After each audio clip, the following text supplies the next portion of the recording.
Hi everybody, hope you're having a fantastic day. That's right, I'm in front of my arcade games again today because quite frankly, there's nothing else to do. Everything is shut down in my city. You're not even allowed to go outside into parks. You're not allowed to get together with your friends. You have to stay at home. Movies are closed, bars are closed, restaurants are closed, shopping centers are closed, you name it, it's closed. There's nothing else to do. But the government had some stuff to do. And what they decided to do was, they're going to try and change a little bit of the laws here in Canada to make it, a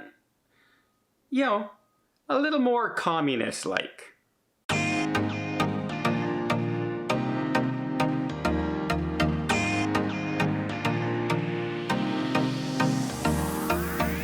Well, that sounds really crazy, right? We're on the border of the United States, and I'm saying that our government is trying to make things a little more communist-like. Now, let me explain what I mean by that.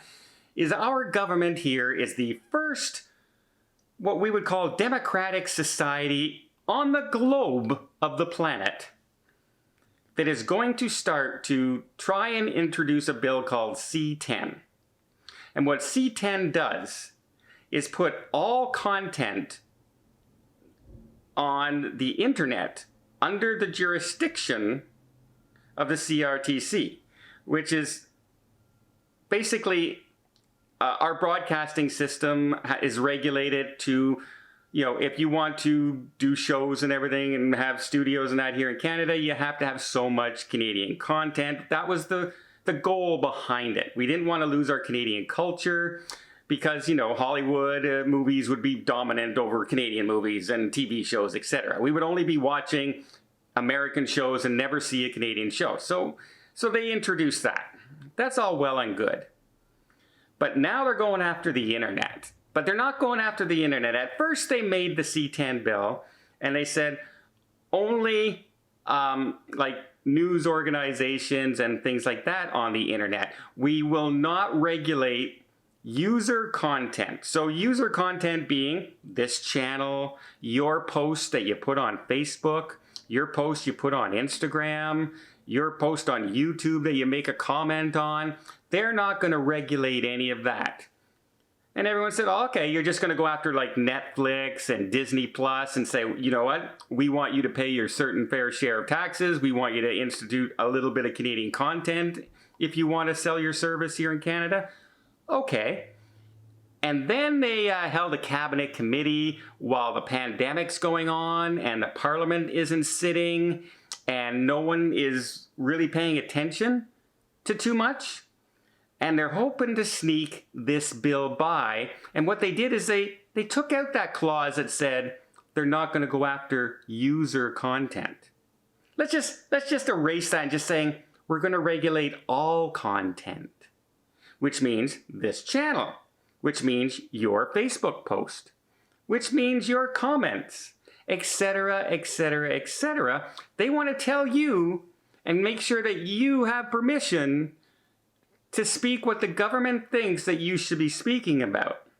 Let's put our head around this for a minute, because they keep on defending this by saying, look, we're not going to go after somebody on Facebook for posting something. It's just not going to happen. It's not going to happen. We're not going to do that. But the legislation says you can do it. Yeah, but we won't. Who trusts a government when they say, oh, we'll never do that? Remember any famous lines in history? I don't know, how about no new taxes? I did not sleep with that woman. I think I've heard governments lie before in my life. In fact, we have a prime minister who just went to the third time up against the ethics committee, and he's been found guilty twice so far. So, yeah, will the government do it if they have a chance? Absolutely. Now, the minister in charge of this is the Heritage Minister of Canada. He said, we're not going to do that. We're only going to go after those people who have a following. Oh, wait a minute. Now I start to understand. So yes, my little channel here on YouTube is so insignificant in the grand scheme of YouTube that it's going to hardly anyone would pay attention to it, right? But let's say for some reason it grows to 1 million subscribers. Suddenly, I have influence according to the government. And so they're going to monitor what I say.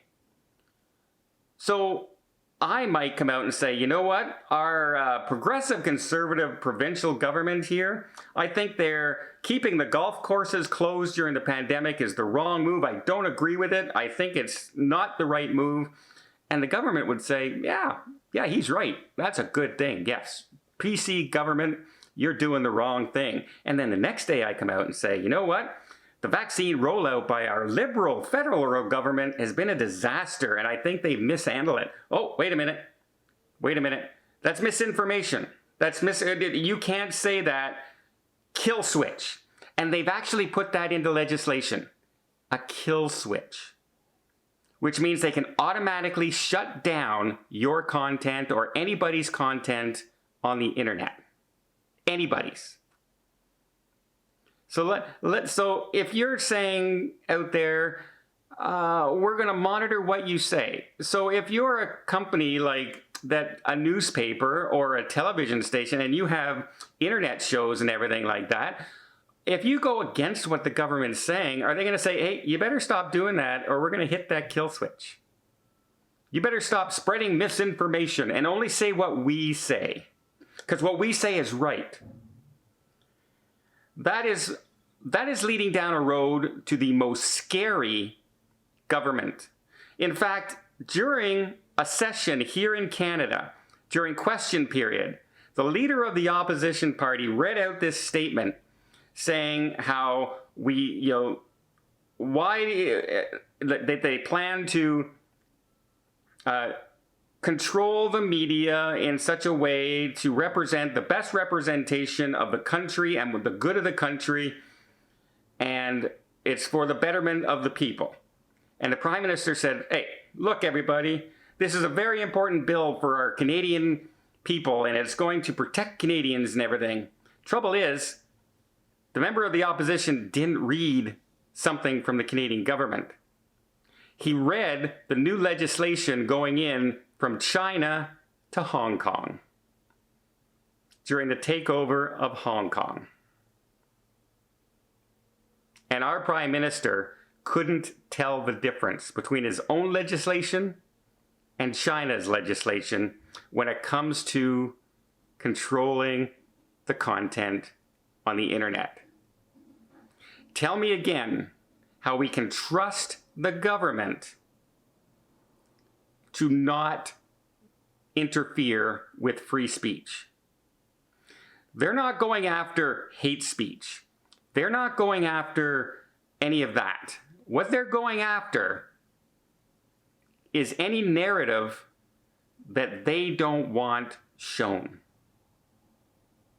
And make no mistake about it, it doesn't matter which side of the fence you're on, eventually that power will come back to haunt you.